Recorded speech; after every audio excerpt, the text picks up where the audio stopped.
నమస్తే ఫ్రెండ్స్, నా పేరు తులసి చందు. ఇది జనవరి 25 నాటి న్యూస్ పేపర్.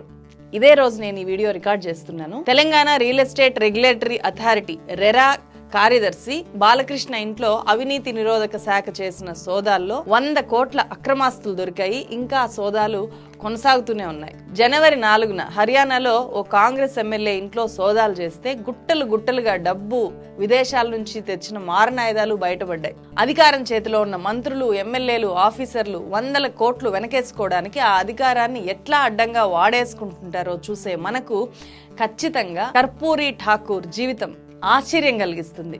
ఆయనకు కేంద్ర ప్రభుత్వం భారతరత్న అవార్డు ప్రకటించిన సందర్భంగా అసలు ఏంటి ఆయన గొప్పతనము, ఎందుకు ఆయన గురించి మనం తెలుసుకోవాలో ఈ వీడియో ద్వారా మీకు చెప్పే ప్రయత్నం చేస్తాను. మన ఛానల్ని సబ్స్క్రైబ్ చేయకపోతే ఖచ్చితంగా సబ్స్క్రైబ్ చేయండి.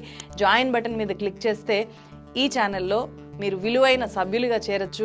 మీరు చేసే సపోర్టు మన ఛానల్ గ్రోత్ కి ఎంతో ఉపయోగపడుతుంది. ముందుగా మన వీడియోని ఒకసారి లైక్ చేయండి. 2 సార్లు బీహార్ ముఖ్యమంత్రిగా పనిచేసిన కర్పూరి ఠాకూర్ చనిపోయినప్పుడు నివాళులు అర్పించడానికి ఆయన ఇంటికి వెళ్లిన వాళ్ళు ఆ ఇల్లు ఉన్న దయనీయ స్థితి చూసి కన్నీళ్లు పెట్టుకున్నారంట. ఆ విషయాన్ని ప్రధాని నరేంద్ర మోదీ తన బ్లాగ్ లో రాశారు. కర్పూరి ఠాకూర్ బీజేపీ లీడర్ ఏం కాదు. దేశంలో వెనుకబడిన వర్గాలకు 27% రిజర్వేషన్ అమలవుతోంది అంటే అందుకు కారణము కర్పూరి ఠాకూర్ చొరవ. బతికినన్నాళ్ళు కూడా సామాజిక న్యాయం కోసమే రాజకీయాలు చేసిన కర్పూరి ఠాకూర్ ను ప్రజలు ప్రేమగా జననాయక్ అంటారు.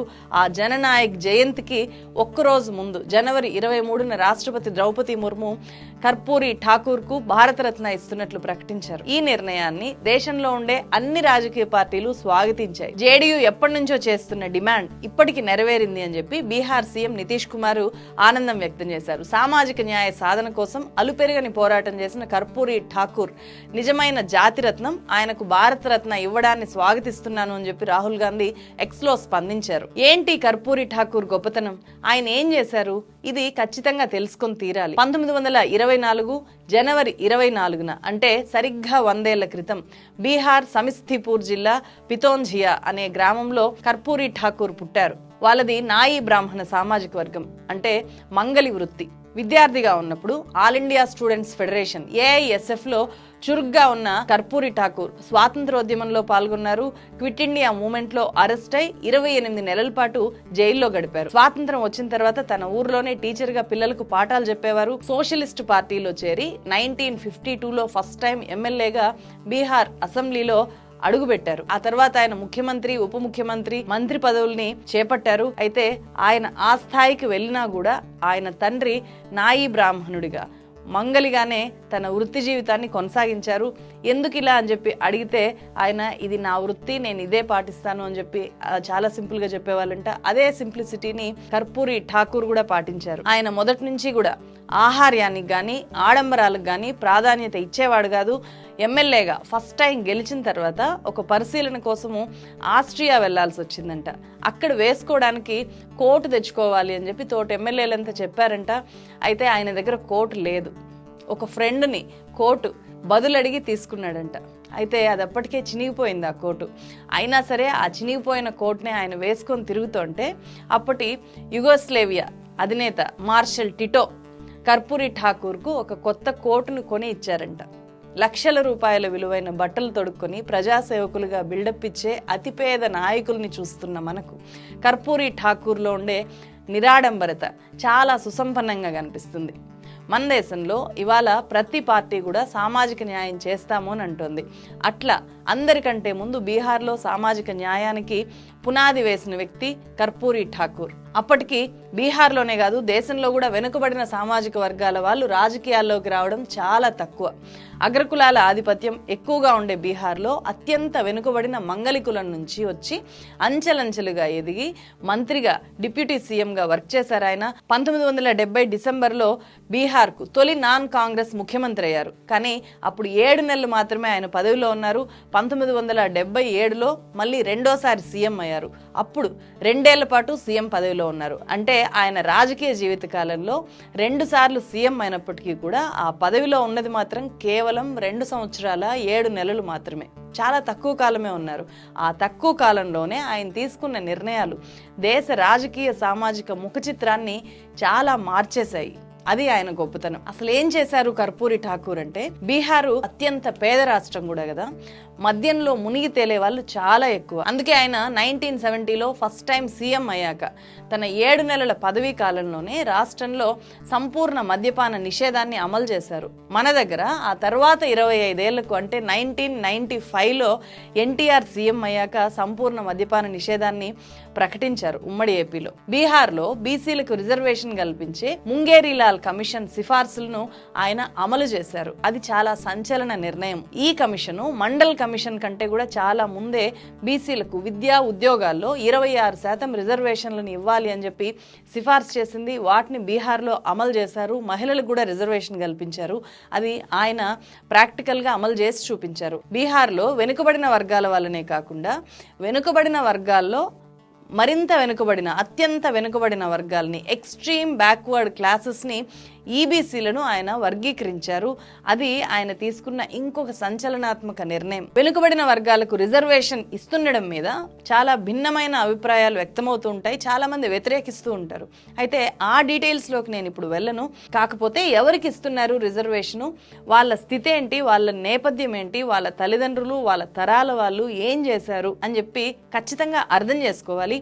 అట్లా అర్థం చేయించే ఒక అద్భుతమైన పుస్తకము కుకు ఎఫ్ఎంలో ఉన్న ఈ అశుద్ధ భారత్ అనే ఆడియో బుక్. భాషా సింగ్ అనే సీనియర్ జర్నలిస్టు క్షేత్రస్థాయిలోకి వెళ్ళి పాకీ పని చేసే వాళ్ళ జీవితాలని క్షుణ్ణంగా పరిశీలించిన తర్వాత ఈ అశుద్ధ భారత్ అనే పుస్తకాన్ని రాశారు. దీన్ని తెలుగులోకి సీనియర్ జర్నలిస్టు, యాక్టివిస్టు సజయ్ గారు అనువదిస్తే దానికి కేంద్ర సాహిత్య అకాడమీ ఉత్తమ అనువాదం కింద అవార్డు కూడా వచ్చింది. అంత మంచి పుస్తకము కుకు ఎఫ్ఎంలో అందుబాటులో ఉంది. ఖచ్చితంగా కుకు ఎఫ్ఎం ఇప్పటిదాకా సబ్స్క్రైబ్ చేసుకోకపోతే ఖచ్చితంగా సబ్స్క్రైబ్ చేసుకోండి. తులసి 50 అనే నా కూపన్ కోడ్ కనుక ఉపయోగిస్తే 50% డిస్కౌంట్ వస్తుంది. అంటే 99 రూపీస్ ఉండే మంత్లీ సబ్స్క్రిప్షన్ మీకు ఫస్ట్ నెలకి 49 రూపీస్కే వస్తుంది. తర్వాత నుంచి మీ అకౌంట్ నుంచి ప్రతి నెల 99 రూపీస్ ఆటో డెబిట్ అవుతుంది. కుకు ఎఫ్ఎంలో 10,000 గంటలకు పైగా ఆడియో కంటెంట్ అనేక రకాల సబ్జెక్టుల మీద అందుబాటులో ఉంది.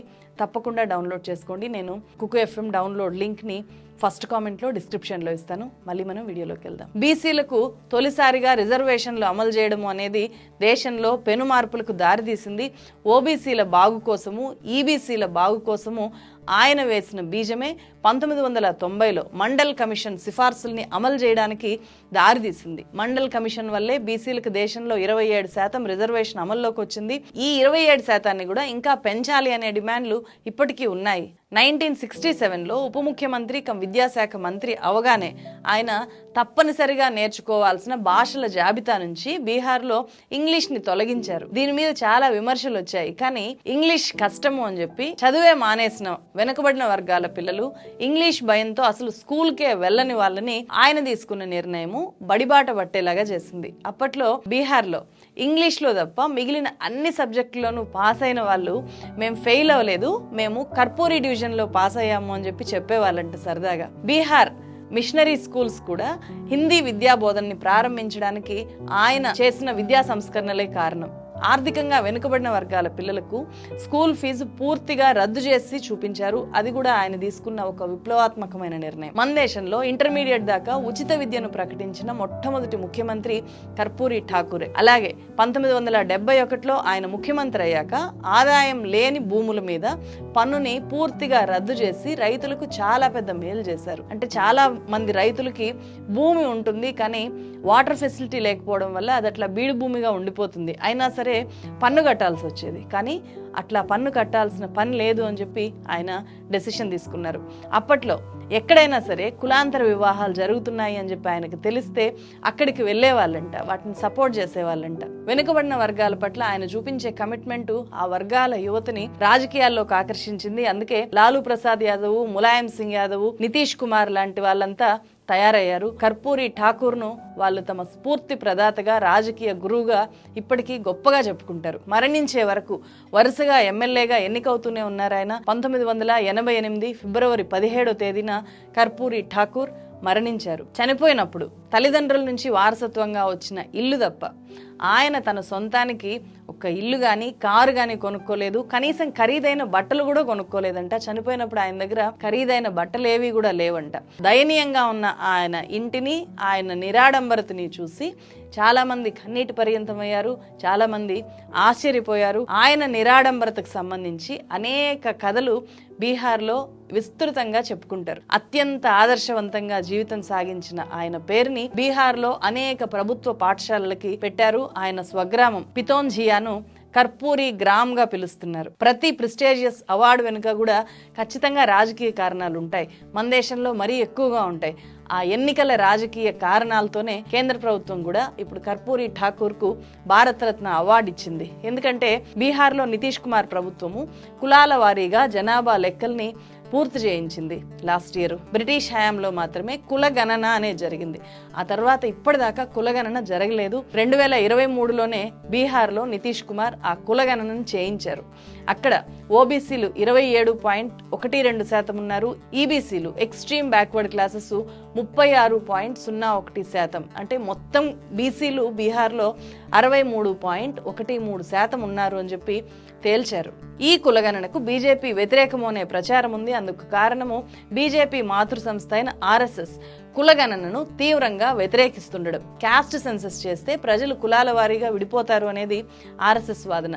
ఈ ప్రచారం వల్ల జరిగే నష్టాన్ని కంట్రోల్ చేస్తూ వెనుకబడిన వర్గాల ఓట్లను సార్వత్రిక ఎన్నికల్లో ఆకర్షించడానికే నాన్ బీజేపీ లీడర్ అయిన కర్పూరి ఠాకూర్ కు కేంద్రము భారతరత్న ప్రకటించింది. కారణం ఏదైనా కర్పూరి ఠాకూర్ లాంటి వ్యక్తికి భారతరత్న ఇవ్వాలి అన్న మోదీ ప్రభుత్వ నిర్ణయాన్ని అభినందించాల్సిందే. మన తెలుగు రాష్ట్రాల్లో కూడా కర్పూరి ఠాకూర్ లాగా నిరాడంబరంగా రాజకీయాలు చేసిన నాయకులు చాలా మంది కనిపిస్తారు. వాళ్ళందరి గురించి కలిపి ఇంకొకసారి డీటెయిల్డ్ వీడియో చేస్తాను. మన ఛానల్ నచ్చితే కనుక ఖచ్చితంగా సబ్స్క్రైబ్ చేయండి. జాయిన్ బటన్ మీద క్లిక్ చేసి ఛానల్లో సభ్యులుగా చేరండి. మరో వీడియోతో మళ్ళీ కలుస్తాను. Thank you so much.